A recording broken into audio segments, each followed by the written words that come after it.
The iPhone Air is Apple's boldest design refresh in years. It is almost impossibly thin at 5.64mm, yet still sturdy thanks to the use of titanium and ceramic shield. It is 6.5-inch ProMotion display and iOS 26's liquid glass makeover feel purpose-built for this form factor even after a week of use. This still feels like Apple's most exciting design refresh in years. Battery life is solid, if not class-leading, and the single 48-megapixel camera limits flexibility, but for those who value design and portability above all else, it is sexy and stunning and maybe a new kind of pro. The iPhone Air is, to a degree, exactly what we were expecting. Apple's thinnest iPhone ever, measuring just 5.64mm. It feels light, balanced, and durable thanks to a grade 5 titanium frame and ceramic shield glass. In the hand, it is sleek and refined. I have been using my sky blue unit for a week now and it is still turning heads. The 6.5-inch Super Retina XDR OLED display is excellent. It is an always-on display that supports ProMotion, HDR, and brightness up to 3000 nits. It is slightly bigger than the iPhone 17's screen, which gives apps, text, and videos more room to breathe, and it looks great whether I'm scrolling TikTok, watching HDR videos, or just browsing outside on a sunny day. iOS 26 feels tailor-made for the Air with its new liquid glass design that looks striking and complements the physical build. Messages now support custom backgrounds, typing indicators, and polls, while the phone app and visual intelligence get useful upgrades. And while Siri's full AI overhaul isn't here yet, Apple Intelligence features are starting to appear. The biggest trade-off comes with the camera setup. There is just a single 48-megapixel camera lens on the rear of the phone. It produces sharp, natural-looking photos and impressive portraits, but you will miss the flexibility of a telephoto or ultra-wide if you are used to them. The selfie camera is excellent too. The Apple's center stage smarts for automatic, wide, and ultra-wide framing, and dual capture is genuinely fun. Performance from the A19 Pro is snappy and smooth and it capably handled everything I threw at it, though the phone doesn't get warm during fast charging or heavy gaming. Battery life is decent but not class-leading enough for a workday, usually 6 to 8 hours of use, with my best stretch hitting around 10 hours away from the charger. Power users may want to invest in the $99 MagSafe Battery Pack, which matches the phone's slim profile and adds about 65% more life, but it is an added cost. The iPhone Air isn't the best iPhone for photography or endurance, but as a design statement, it's a gem. It feels like the most exciting iPhone Apple has released in years, and while it costs more than the iPhone 17 with fewer cameras and shorter battery life, it delivers value in other key areas. Apple unveiled the iPhone Air at its September 9, 2025 awe-dropping event alongside the iPhone 17, iPhone 17 Pro, iPhone 17 Pro Max, AirPods Pro 3, and 3 new Apple Watches. The Air, though, stands out with its entirely new design and is a whole new category of iPhone. It starts at $999 for 256 GB of storage, or you can bump that up to the 512 GB for $1,199 or 1 TB for $1,399.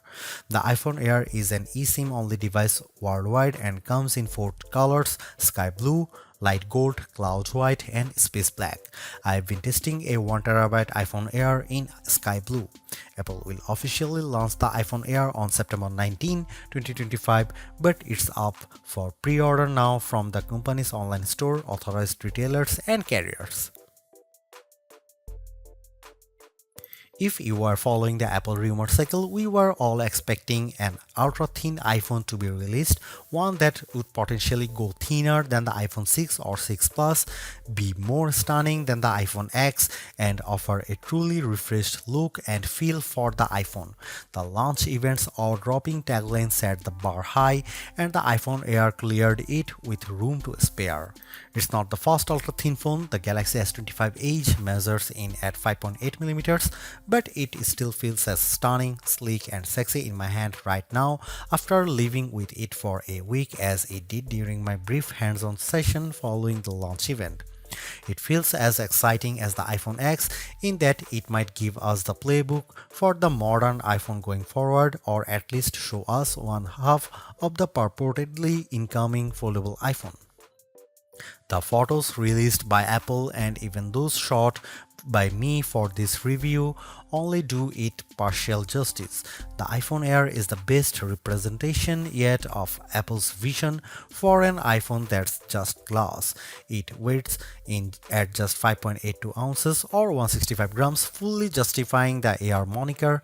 Much like the iPhone 17 or even Pro Max, it feels balanced, not too top heavy, not too bottom heavy. It's Goldilocks ergonomics. I don't know if I'd quite call it eye-dropping, but the thinness is the part that gets people excited. At its thinnest, the iPhone Air is 5.64mm or 0.22 inches, and the plateau only jutes out of a bit more. I was instantly wowed, and over the course of a week, I have really become accustomed to this look and feel for an iPhone. While conducting some testing over the week, I showed it to my brother and sister-in-law, who were both visibly impressed when holding it. They asked about durability and were a little stunned at the overall feel. Then came the questions about battery life and the camera, both of which I will address below, and whether the USB-C port was thinner. On that last point, it is still a regular USB-C port, but to fit it in this frame and get in this small, Apple's design team started by 3D printing a custom one. And given how thin this phone had to be, Apple went back to grade 5 titanium for the shell and sides of the device. To further enhance the looks, it has a polished finish.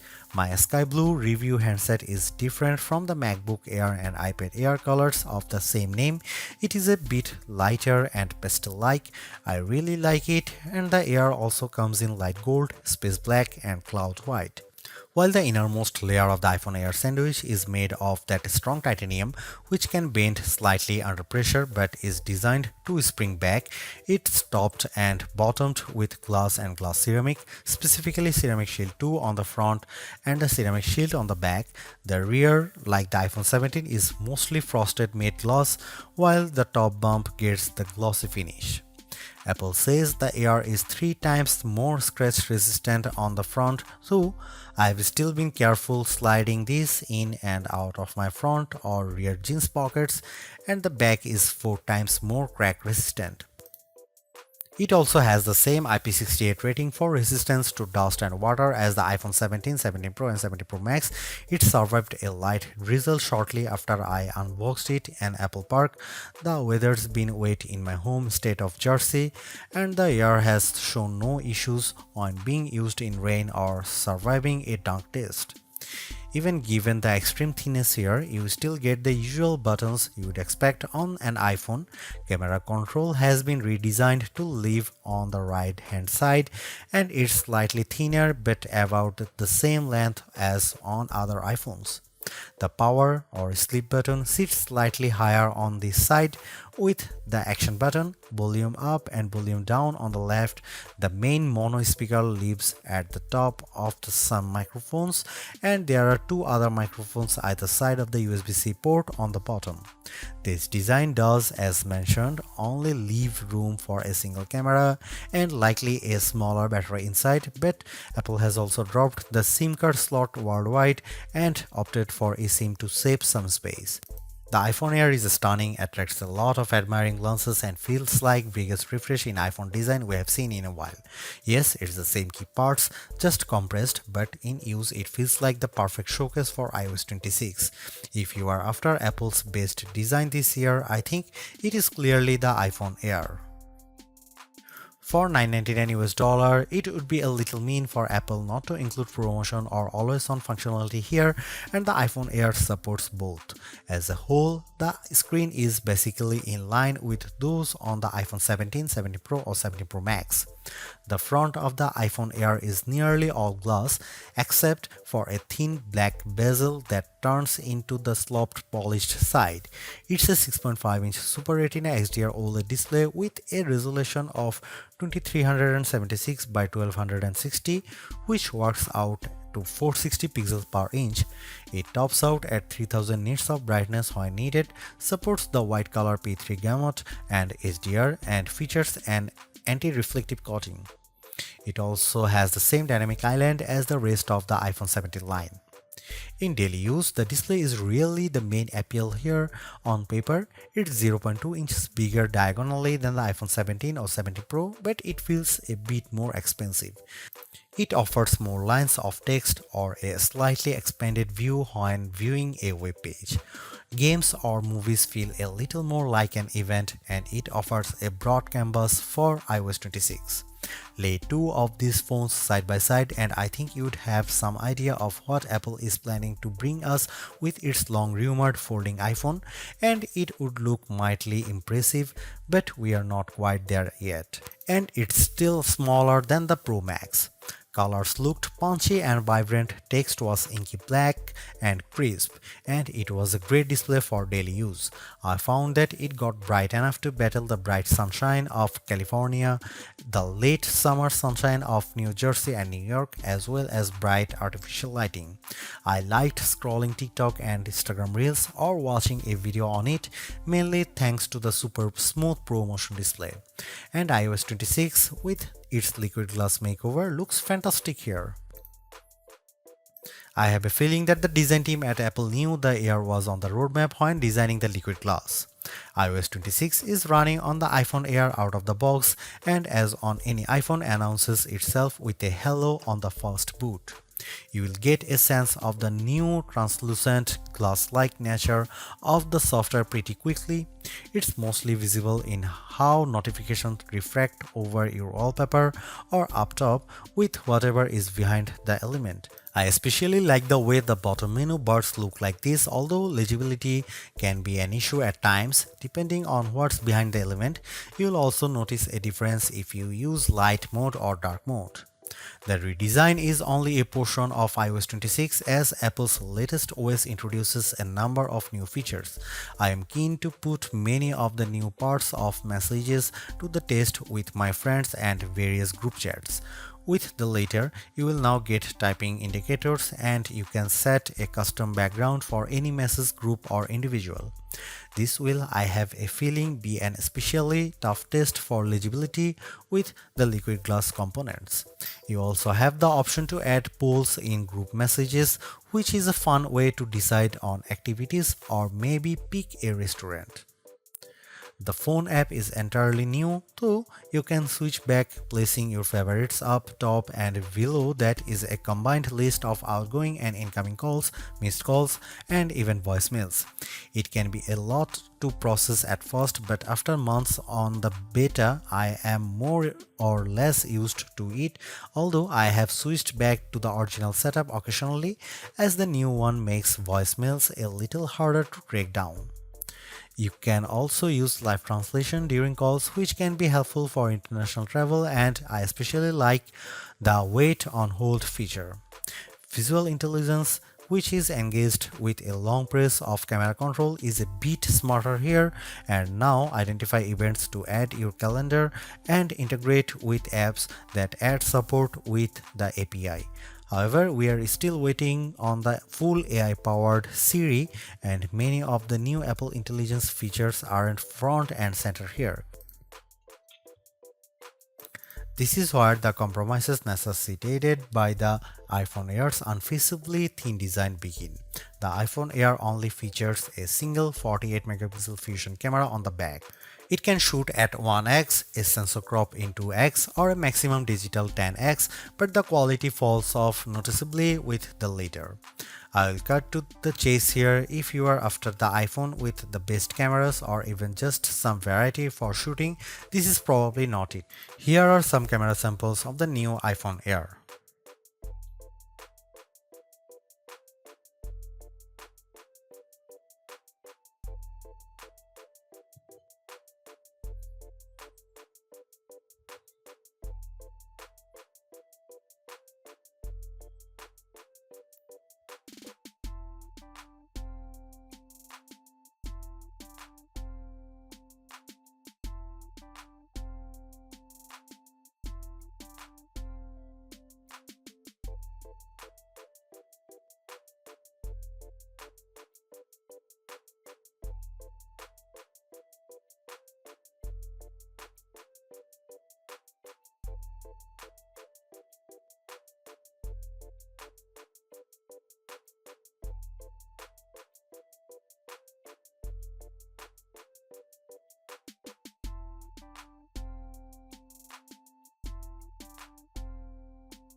Powering the iPhone Air is Apple's A19 Pro chip, which is a step up from the iPhone 17's A19 and a slightly less powerful version of the A19 Pro in the iPhone 17 Pro and 17 Pro Max without the extra cooling technology.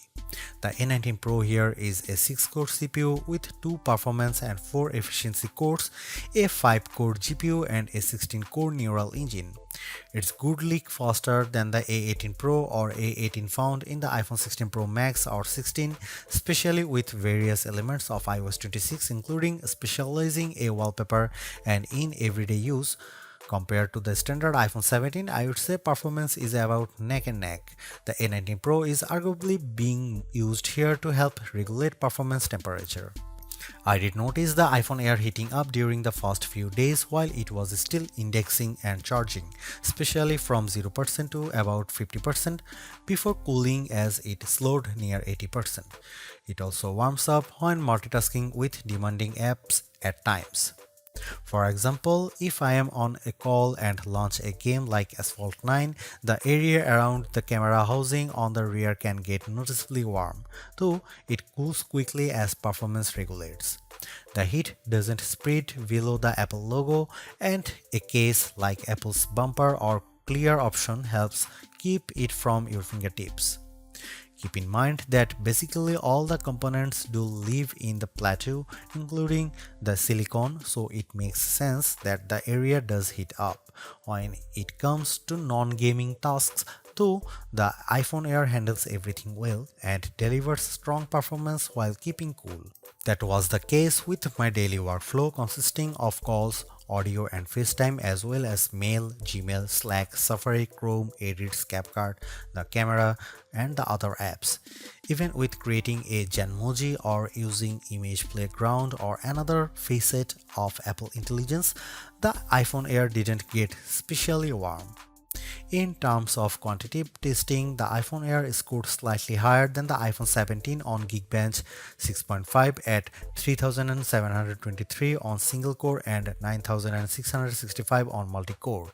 That's in line with smartphones at this price range, though as we noted in our Galaxy S25 Edge review, that phone has a thermal solution for keeping things cool. We can only guess at the iPhone Air's battery size for now as Apple doesn't officially release those numbers. It is clear though that the company has squeezed as large a cell as possible inside this ultra slim smartphone. Instead of capacity, Apple provides viewing estimates up to 27 hours of downloaded video playback and 22 hours of streaming. With the $99 MagSafe battery attached, those numbers rise to 40 and 35 hours respectively, about a 65% boost. In my experience, the iPhone Air generally lasts through a workday 6 to 8 hours depending on use. That's behind the iPhone 17, 17 Pro and 17 Pro Max, but it still meets Apple's all-day standard. On the test, I took it off a charger at 7:30 am and it lasted until 5:50 pm or 10 hours and 20 minutes. At best, I recorded 6 hours and 35 minutes of active screen time. On average, I got around 4 hours and 45 minutes. During my first few fast charges, the top of the camera plateau and the area beneath it did get warm, mostly between 0% and 50% before cooling down. This isn't unusual for fast charging and reflects the component layout. Power users will likely need to recharge by the time they get home. Apple's slim MagSafe battery nearly matches the Air's profile, adding only a bit more thickness than the camera bump.